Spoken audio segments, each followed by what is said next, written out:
Pour moi, la fin de campagne est plutôt réussie pour Marine Le Pen puisqu'elle a réussi en fait à imposer ses idées, à développer son projet, ce que beaucoup de candidats aujourd'hui ont du mal à faire, comme Emmanuel Macron qui a du mal à se faire entendre avec un socle électoral assez faible. Marine Le Pen peut se qualifier par l'intermédiaire en fait de tous les Français, y compris les dom-tom, et leur engagement, leur soutien en fait,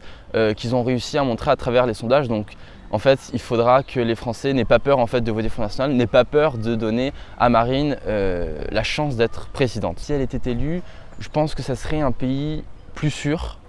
plus propre, fier aussi de ses racines, fier de son histoire, de son patrimoine et de sa culture, et aussi fier tout simplement de sa langue en fait, de sa civilisation, et nous affirmerons toutes nos valeurs qui ont été oubliées, bafouées, mis de côté par les politiciens récents des dernières élections présidentielles. Nous citons très régulièrement la Suisse qui aujourd'hui s'en sort parfaitement bien avec une monnaie nationale, ce que nous voulons également,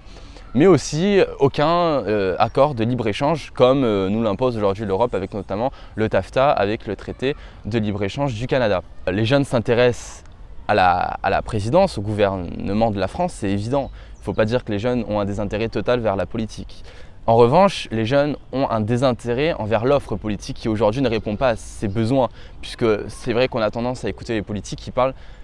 très rarement des jeunes, de la condition étudiante, des bourses, des logements sociaux, etc.